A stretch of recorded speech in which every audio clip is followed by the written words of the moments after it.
Assalamualaikum warahmatullahi wabarakatuh.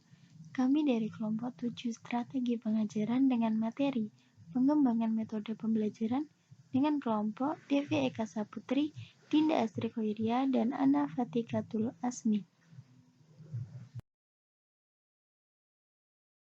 Yang pertama, saya akan menjelaskan poin A, yaitu metode ceramah, metode demonstrasi, metode diskusi, dan metode simulasi. Yang pertama, metode ceramah. Metode pembelajaran yang paling populer di Indonesia, bahkan di negara-negara lainnya, adalah metode ceramah. Metode ceramah adalah metode memberikan uraian atau penjelasan kepada sejumlah murid pada waktu dan tempat tertentu. Metode ceramah ini hanya mengandalkan indera pendengaran sebagai alat belajar yang paling dominan.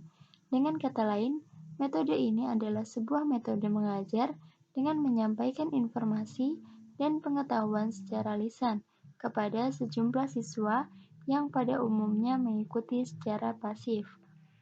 Metode ini disebut juga dengan metode kuliah atau metode pidato.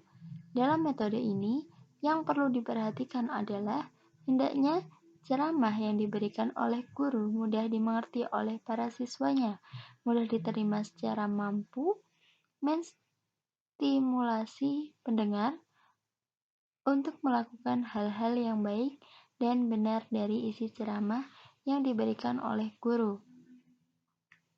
Metode ceramah ini digunakan dengan pertimbangan anak benar-benar memerlukan penjelasan, misalnya karena baru tahu atau guna menghindari kesalahpahaman. Yang kedua, benar-benar tidak ada sumber bahan pelajaran bagi peserta didik. Ada beberapa kelebihan dari metode ceramah, yaitu praktis dari sisi persiapan, efisien dari sisi waktu dan biaya, dapat menyampaikan materi yang banyak, mendorong guru untuk menguasai materi, lebih mudah mengontrol kelas. Selain mempunyai kelebihan, penerapan metode ceramah juga mempunyai kelemahan, yaitu guru lebih aktif sedangkan murid pasif karena perhatian hanya terpusat pada guru. Siswa seharusnya mengikuti segala apa yang disampaikan oleh guru, meskipun murid ada yang bersifat kritis karena guru dianggap selalu benar. Yang terakhir, siswa akan lebih bosan dan merasa mengantuk karena dalam metode ini hanya guru yang aktif dalam proses belajar mengajar, sedangkan para peserta didik hanya duduk diam mendengar penjelasan yang telah diberikan oleh guru. Selanjutnya, metode demonstrasi. Metode demonstrasian performance ini merupakan metode yang paling sederhana dan amat bersahaja dibandingkan dengan metode mengajar lainnya. Metode ini adalah metode mengajar yang pertama kali digunakan oleh manusia, yaitu pada waktu mereka menambahkan kayu untuk memperbesar unggun api. Sementara anak-anak mereka memperhatikan dan menirukannya. Kegiatan belajar mengajar akan lebih bersemangat apabila seorang guru dapat menggunakan metode yang menarik dan bervariasi dalam mengajar. Dengan metode demonstrasi, peserta didik berkesempatan mengembangkan kemampuan mengamati segala benda yang sedang terlibat dalam proses serta dapat mengambil kesimpulan-kesimpulan yang diharapkan. Dalam hal ini, ada dua macam demonstrasi, yaitu demonstrasi formil dan demonstrasi informal. Metode diskusi. Metode diskusi kelompok bertujuan memberikan kesempatan kepada tiap-tiap peserta didik untuk mengembangkan kemampuan memecahkan masalah secara rasional. Dengan keterlibatannya, peserta didik mampu menerima konsep yang disampaikan dan mampu meraih prestasi yang menyenangkan. Dalam percakapan ini, para pembicara tidak boleh menyimpang dari pokok pembicaraan, yaitu masalah yang ingin dicarikan alternatif pemecahannya. Dalam diskusi ini, guru berperan sebagai pemimpin diskusi, atau guru dapat mendelegasikan tugas sebagai pemimpin itu kepada siswa. Walaupun demikian, guru masih harus mengawasi pelaksanaan diskusi yang dipimpin oleh siswa. Pendelegasian itu terjadi jika siswa dalam kelas dibagi menjadi beberapa kelompok diskusi. Pimpinan diskusi harus mengorganisir kelompok yang dipimpinnya agar setiap anggota diskusi dapat berpartisipasi secara aktif.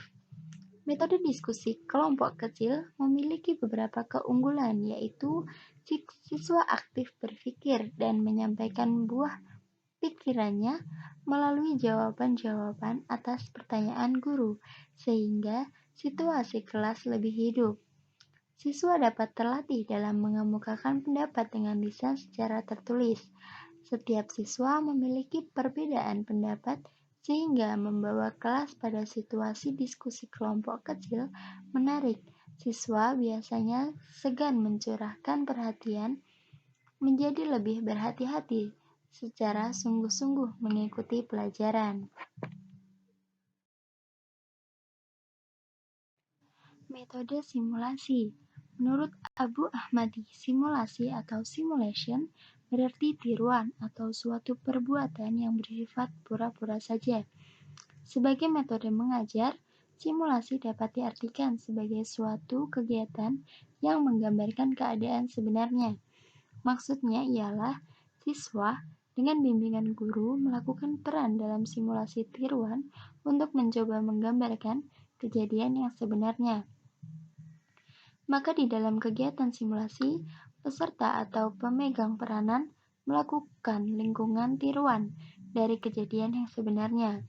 Metode pembelajaran simulasi merupakan metode pembelajaran yang membuat suatu peniruan terhadap suatu yang nyata, terhadap keadaan sekelilingnya atau proses. Berdasarkan beberapa pendapat yang dikemukakan oleh beberapa ahli, dapat dipahami bahwa metode simulasi merupakan suatu model pembelajaran yang dilaksanakan oleh guru dengan cara penyajian pengalaman belajar dengan menggunakan situasi tiruan untuk memahami tentang konsep, prinsip, atau keterampilan tertentu. Simulasi dapat digunakan sebagai metode mengajar dengan asumsi tidak semua proses pembelajaran dapat dilakukan secara langsung pada objek yang sebenarnya. Kelebihan dengan menggunakan simulasi sebagai metode belajar diantaranya, simulasi dapat dijadikan sebagai bekal bagi siswa dalam menghadapi situasi yang sebenarnya kelak, baik dalam kehidupan keluarga, masyarakat, maupun menghadapi dunia kerja. Yang kedua, simulasi dapat mengembangkan kreativitas siswa, karena melalui simulasi siswa diberi kesempatan untuk memainkan peranan sesuai dengan topik yang disimulasikan. Selain mempunyai keunggulan, ada juga kelemahan dalam strategi ini, yaitu pengalaman yang diperoleh melalui simulasi tidak selalu tepat dan sesuai dengan kenyataan di lapangan. Yang kedua, pengelolaan yang kurang baik. Sering simulasi dijadikan sebagai alat hiburan sehingga tujuan pembelajaran jadi terbengkalai.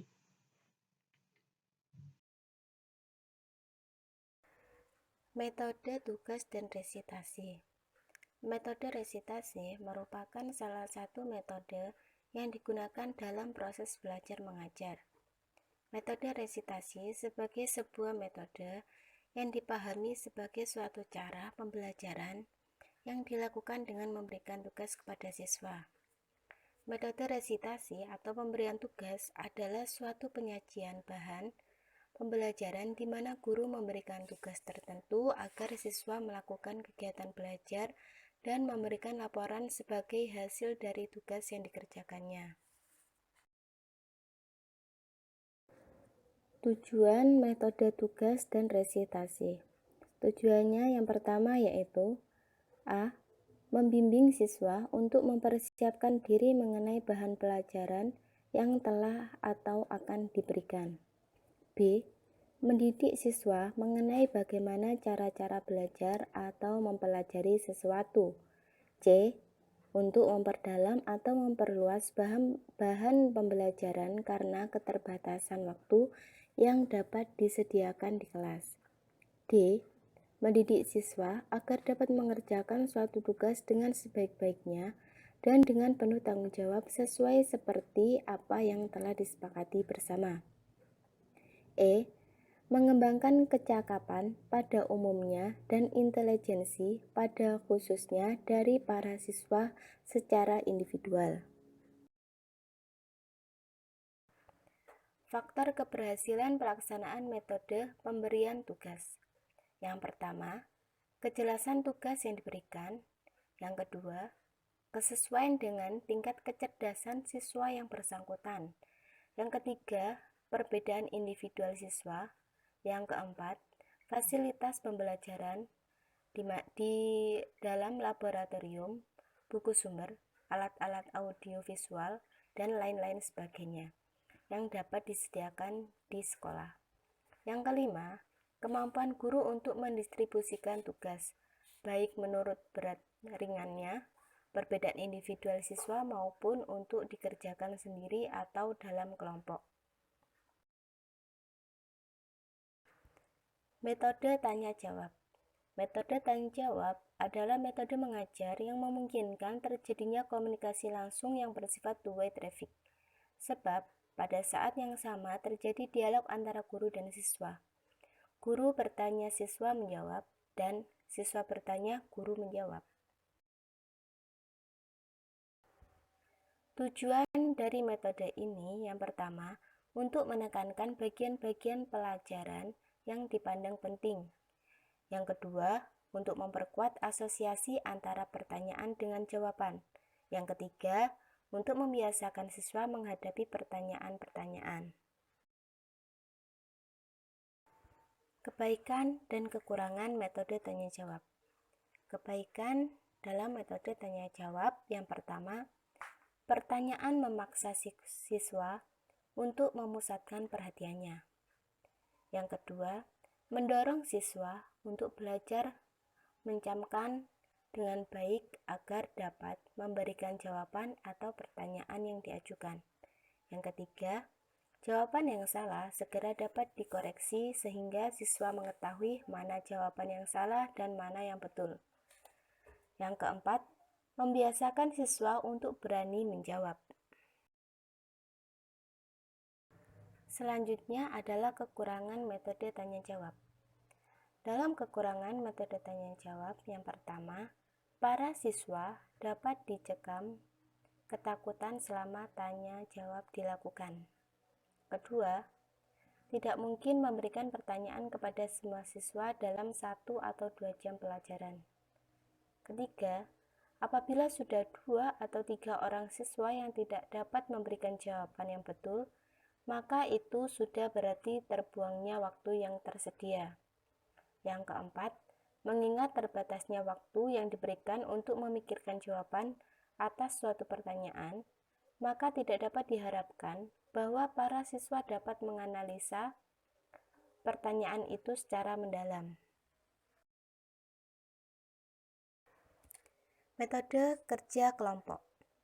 Metode kerja kelompok yaitu di mana siswa dikelompokkan dengan cara sesuai kebutuhan. Berdasarkan jumlah siswa yang ada, ada kelompok yang berjumlah 4, 5, atau 6. Berdasarkan kemampuan intelektual, ada kelompok yang bervariasi tingkat intelektualnya dan ada yang seimbang tingkat intelektualnya. Dan metode ini biasanya didasarkan prinsip untuk mencapai tujuan bersama. Selanjutnya yaitu kelebihan dan kelemahan metode kerja kelompok. Kelebihan dalam metode kerja kelompok ini adalah menumbuhkan kebersamaan, toleransi, kesetiakawanan, dan siswa menjadi lebih aktif. Kelemahannya adalah membutuhkan persiapan perencanaan yang matang dengan berbagai konsekuensi yang dibutuhkannya, akan menimbulkan persaingan tidak objektif, manakala guru tidak dapat memberikan pengertian kepada siswa secara utuh. Problem solving. Problem solving adalah suatu pendekatan pengajaran menghadapkan pada peserta didik permasalahan sebagai suatu konteks bagi siswa untuk belajar tentang cara berpikir kritis dan keterampilan permasalahan, serta untuk memperoleh pengetahuan dan konsep esensial dari materi pembelajaran. Tujuan dari metode problem solving ini mengembangkan kemampuan berpikir, terutama di dalam mencari sebab akibat dan tujuan suatu masalah. Melatih murid dalam cara-cara mendekati dan cara-cara mengambil langkah-langkah apabila akan memecahkan suatu masalah. Memberikan kepada murid pengetahuan dan kecakapan praktis yang bernilai atau bermanfaat bagi keperluan hidup sehari-hari. Metode ini memberikan dasar-dasar pengalaman yang praktis mengenai bagaimana cara-cara memecahkan masalah, dan kecakapan ini dapat diterapkan bagi keperluan menghadapi masalah-masalah lainnya di dalam masyarakat. Pengertian metode team teaching. Team teaching menurut para ahli yaitu bahwasanya metode team teaching merupakan metode mengajar yang dilakukan oleh lebih dari satu atau dua orang guru yang saling berkolaborasi dalam melaksanakan tugas proses pembelajaran yang dimulai dari perencanaan, pelaksanaan, serta evaluasi terhadap siswa secara bersama-sama dan saling melengkapi untuk memenuhi tujuan pembelajaran yang diinginkan. Tujuan dari penerapan metode team teaching yaitu untuk memudahkan siswa dalam belajar, meringankan beban kerja guru, dan meningkatkan kerjasama antar guru. Jenis-jenis team teaching terbagi menjadi dua macam, yaitu semi team teaching dan team teaching penuh. Yang pertama yaitu semi team teaching. Dalam pelaksanaannya, semi team teaching ini yang pertama yaitu jumlah guru mengajar mata pelajaran yang sama di kelas yang berbeda. Perencanaan materi dan metode yang digunakan juga telah disepakati bersama. Kedua, satu mata pelajaran disajikan oleh sejumlah guru secara bergantian dengan pembagian tugas, sedangkan materi dan evaluasi dilakukan oleh guru masing-masing. Yang ketiga, satu mata pelajaran disajikan oleh sejumlah guru dengan mendesain siswa secara berkelompok. Team teaching penuh. Variasi pelaksanaannya yaitu yang pertama dilakukan bersama seorang guru dengan sebagai penyaji atau menyampaikan informasi, dan seorang guru lagi membimbing diskusi kelompok atau membimbing latihan individual. Kedua yaitu anggota tim secara bergantian menyajikan topik atau materi. Diskusi atau tanya jawab dibimbing secara bersama dan saling melengkapi jawaban antara anggota tim. Yang ketiga, seorang guru senior menyajikan langkah-langkah dalam latihan observasi, praktik, dan informasi seperlunya. Sedangkan kelas dibagi dalam berkelompok. Setiap kelompok dipandu seorang guru. Di akhir pembelajaran, masing-masing kelompok menyajikan laporan lisan atau tertulis, serta ditanggapi dan disimpulkan bersama. Nah, jadi dapat disimpulkan bahwasanya masing-masing dari jenis team teaching ini memiliki karakteristik variasi pelaksanaan yang berbeda-beda. Pada pelaksanaan semi team teaching, kerjasama antar guru tidak terlihat tampak secara sepenuhnya, sedangkan pada tim teaching penuh, strategi yang dilakukan oleh tim guru sangat tampak dalam proses pembelajaran. Nah, selanjutnya yaitu model-model tim teaching. Ada 5 model tim teaching, yaitu yang pertama supported instruction, yaitu bentuk tim teaching dengan salah seorang guru menyampaikan materi pembelajaran, sedangkan guru yang lainnya melakukan kegiatan tindak lanjut dari materi yang telah disampaikan rekan satu timnya. Yang kedua, parallel instruction parallel, yaitu sebuah bentuk tim teaching yang pelaksanaannya dengan membagi siswa menjadi 2 kelompok, sedangkan tiap-tiap guru dalam tim teaching ini bertanggung jawab untuk mengajar masing-masing kelompok tersebut. Yang ketiga, differentiated split class, yaitu dengan membagi siswa ke dalam 2 kelompok berdasarkan tingkat pencapaiannya. Kemudian salah seorang guru melakukan pengajaran remedial terhadap siswa yang tingkat pencapaian kompetensinya kurang atau tidak mencapai KKM. Sedangkan guru yang lain melakukan pengayaan kepada mereka yang telah mencapai atau melampaui standar minimal KKM. Yang terakhir yaitu monitoring teacher, adalah model lain dari tim teaching. Model ini dilaksanakan dengan cara salah seorang guru melakukan pembelajaran di kelas, sedangkan yang lainnya berkeliling untuk memonitoring perilaku dan kemajuan siswa. Sementara itu, dalam 1 jam pelajaran, guru dapat menerapkan strategi tim teaching lebih dari 1 model. Tahapan tim teaching.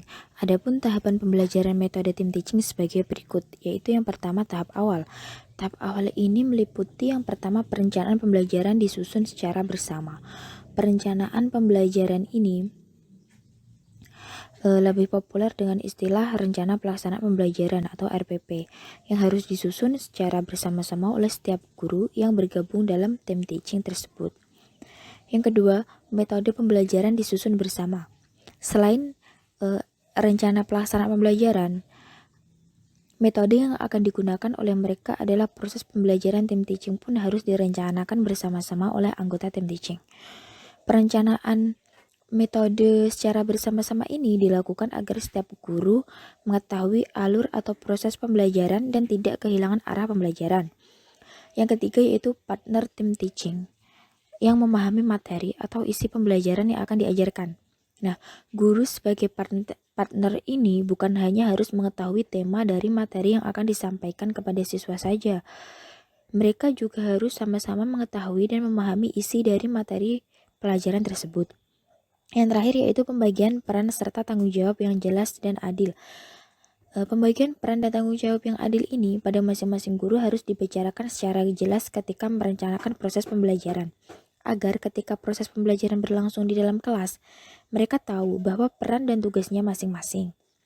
Yang kedua, tahap inti. Dalam tahapan ini dapat dijalankan dalam bentuk-bentuk sebagai berikut, yaitu 1 guru sebagai pemateri dalam 2 jam mata pelajaran penuh dan 1 orang sebagai pengawas dalam pembantu tim. Yang kedua, 2 orang guru bergantian sebagai pemateri dalam 2 jam pelajaran.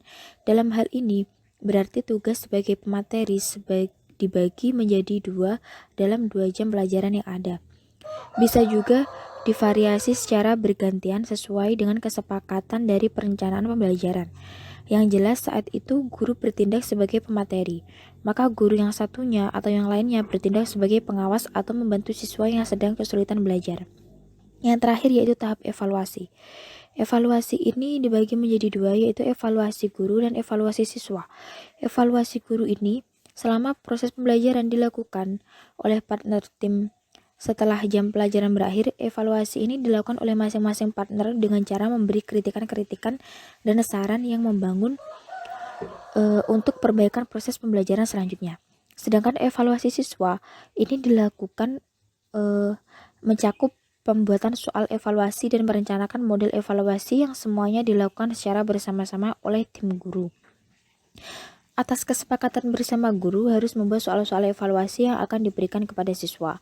Di sini, guru harus secara bersama-sama menentukan bentuk soal evaluasi, baik lisan, tulisan, pilihan ganda, uraian, ataupun yang lainnya. Metode latihan, yaitu metode yang biasa disebut sebagai training, adalah suatu cara mengajar yang baik untuk menanamkan kebiasaan-kebiasaan tertentu yang digunakan untuk memperoleh ketangkasan, ketepatan, kesempatan, dan keterampilan. Sama seperti yang diungkapkan oleh Syaiful Sagala 1978, bahwasanya metode drill adalah metode latihan atau metode training yang merupakan suatu cara mengajar yang baik untuk menanamkan kebiasaan-kebiasaan tertentu, juga sebagai sarana untuk memperoleh suatu ketangkasan, ketepatan, kesempatan, dan juga keterampilan.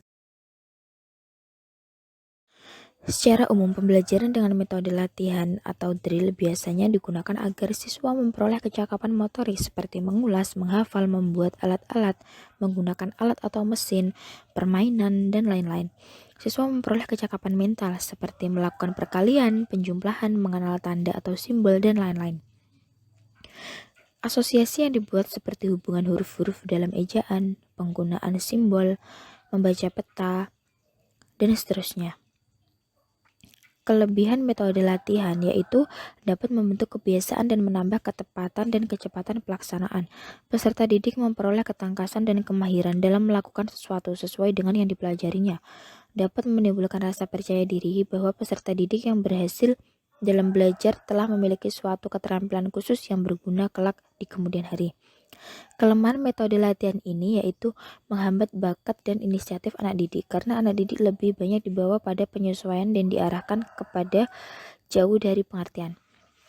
Dan membentuk kebiasaan yang kaku, artinya seolah-olah peserta didik melakukan suatu secara mekanis dalam memberikan stimulus peserta didik bertindak secara otomatis, menimbulkan penyesuaian secara statis kepada lingkungan, di mana peserta didik menyelesaikan tugas secara statis sesuai dengan apa yang telah diinginkan oleh guru. Dapat menimbulkan verbalisme, terutama pengajaran yang bersifat menghafal, di mana peserta didik dilatih untuk menguasai bahan pelajaran serta hafalan dan secara otomatis mengingatkannya bila ada pertanyaan yang berkenaan dengan hafalan tersebut tanpa suatu proses berpikir secara logis. Metode karya wisata yaitu suatu bentuk mengajar di mana dalam menyampaikan pelajaran, pendidik mengajak peserta didik untuk mengunjungi dan mengamati secara langsung kepada objek yang akan dipelajari yang terdapat di luar kelas. Selain itu, peserta didik mempelajari objek mereka juga sekaligus rekreasi. Nah, teknik karya wisata ini digunakan karena memiliki tujuan, yaitu dengan melaksanakan karya wisata, diharapkan peserta didik dapat memperoleh pengalaman langsung dari objek yang akan dilihatnya, dapat turut menghayati tugas pekerjaan milik seseorang, dapat bertanya jawab, mungkin dalam jalan demikian mereka mampu memecahkan persoalan yang dihadapinya dalam pelajaran ataupun pengetahuan umum, dapat melihat, mendengar, meneliti, dan juga mencoba apa yang dihadapinya, agar nantinya dapat mengambil kesimpulan dan juga sekaligus dalam waktu yang sama ia bisa mempelajari beberapa mata pelajaran. Fungsi dari metode karya wisata yaitu sebagai kegiatan untuk menghilangkan kejenuhan peserta didik dalam pembelajaran, dan juga merupakan metode pembelajaran yang mengajak peserta didik ke suasana di luar kelas. Dengan bimbingan pendidik, peserta didik diajak menuju ke tempat-tempat atau objek yang digunakan sebagai sarana untuk mencapai tujuan pembelajaran. Sebagai metode pembelajaran, karya wisata perlu dirancang sebagai sistematis agar dapat menghasilkan pengalaman belajar sesuai dengan yang diharapkan. Yang selanjutnya yaitu manfaat metode karya wisata. Manfaat dari metode karya wisata ini bagi anak didik dapat dipergunakan untuk merangsang minat mereka terhadap sesuatu, memperluas informasi yang telah diperoleh, dan memberikan pengalaman mengenai kenyataan yang ada, dan dapat menambah wawasan serta karya wisata dapat menjadi batu loncatan untuk melakukan kegiatan yang lain. Karya wisata dapat membantu mengembangkan aspek perkembangan sosial anak didik. Kelebihan dari metode karya wisata ini, peserta didik dapat berpartisipasi dalam berbagai kegiatan yang dilakukan oleh para petugas pada objek karya wisata, serta mengalami dan menghayati langsung apa pekerjaan mereka. Peserta didik dapat melihat berbagai kegiatan para petugas secara individu maupun secara kelompok dan dihayati secara langsung. Dengan objek yang ditinjau itu, peserta didik dapat memperoleh bermacam-macam pengetahuan dan pengalaman yang tidak terpisah dan terpadu. Kekurangan metode karya wisata, sukar untuk mempertahankan disiplin dan ketertiban. Pada umumnya akan menggunakan jam pelajaran yang banyak sehingga mengganggu jam pelajaran lainnya. Tidak semua peserta didik memperlihatkan objek yang sama sehingga pengetahuan mereka tidak semua sama. Adanya tambahan pengeluaran uang untuk pembiayaan perjalanan karya wisata bagi mereka, dan lain-lain sebagainya. Selanjutnya yaitu poin D. Ada pembelajaran eksplorasi, pembelajaran inquiry, dan pembelajaran konstekstual. Selanjutnya yaitu strategi pembelajaran ekspositori. Strategi pembelajaran ini adalah strategi pembelajaran yang menekankan kepada proses penyampaian materi secara verbal dari seorang guru kepada siswa dengan maksud agar siswa menguasai materi pelajaran secara optimal. Tujuan utama dari pembelajaran ini adalah penguasaan materi itu sendiri, artinya setelah pembelajaran itu berakhir, siswa diharapkan dapat memahaminya dengan baik dan benar dengan cara mengungkapkan kembali materi yang telah diuraikan. Kelebihan strategi ekspositori. Yang pertama, dengan strategi pembelajaran ekspositori, guru bisa mengontrol urutan dan keluasan materi pelajaran. Dengan demikian, ia dapat mengetahui sampai sejauh mana siswa menguasai bahan yang telah disampaikan. Yang kedua, strategi ini dianggap sangat efektif apabila materi pelajaran yang harus dikuasai siswa sangat luas sementara waktunya sangat terbatas. Melalui strategi ini, selain siswa mendengarkan melalui penuturan tentang suatu materi pelajaran, juga sekaligus siswa bisa melihat atau mengobservasi melalui pelaksanaan demonstrasi. Yang terakhir yaitu strategi ini bisa digunakan untuk jumlah siswa dan ukuran kelas yang besar. Kelemahan strategi ekspositori. Kelemahan strategi ekspositori yang pertama, strategi pembelajaran ini hanya mungkin dapat dilakukan terhadap siswa yang memiliki kemampuan mendengar secara baik. Yang kedua, strategi ini tidak mungkin dapat melayani perbedaan individual.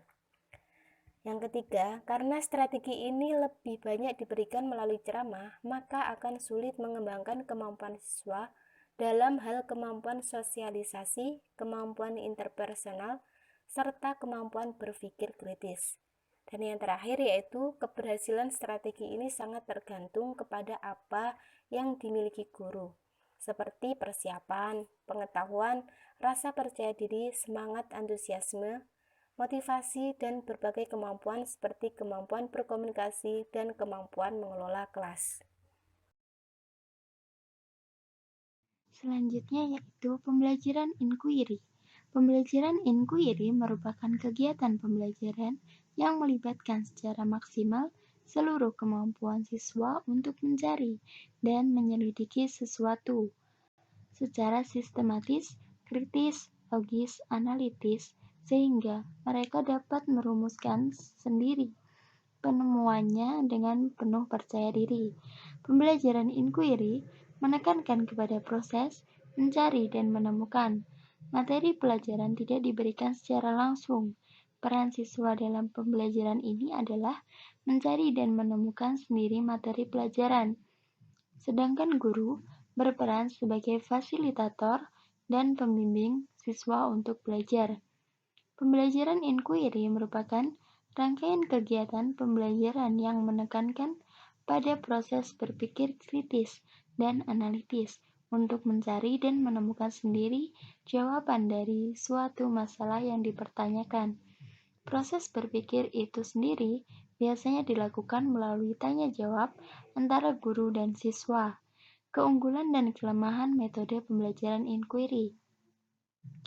Keunggulan metode pembelajaran inquiry yang diungkap Wina Sanjaya ialah strategi pembelajaran inquiry merupakan strategi pembelajaran yang banyak dianjurkan.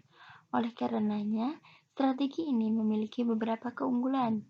Di antaranya, strategi pembelajaran inquiry merupakan strategi pembelajaran yang menekankan pada pengembangan aspek kognitif, afektif, dan psikomotor secara seimbang, sehingga pembelajaran melalui strategi ini dianggap lebih bermakna. Yang kedua, strategi pembelajaran inquiry dapat memberikan ruang kepada siswa untuk belajar sesuai dengan gaya belajar mereka. Kelemahan metode pembelajaran inquiry yang diungkap oleh Wina Sanjaya menyatakan bahwa di samping memiliki keunggulan, strategi pembelajaran inquiry mempunyai kelemahan. Di antaranya, strategi ini sulit dalam merencanakan pembelajaran, oleh karena terbentur dengan kebiasaan siswa dalam belajar. Yang kedua, jika SPI digunakan sebagai strategi pembelajaran, maka akan sulit mengontrol kegiatan dan keberhasilan siswa.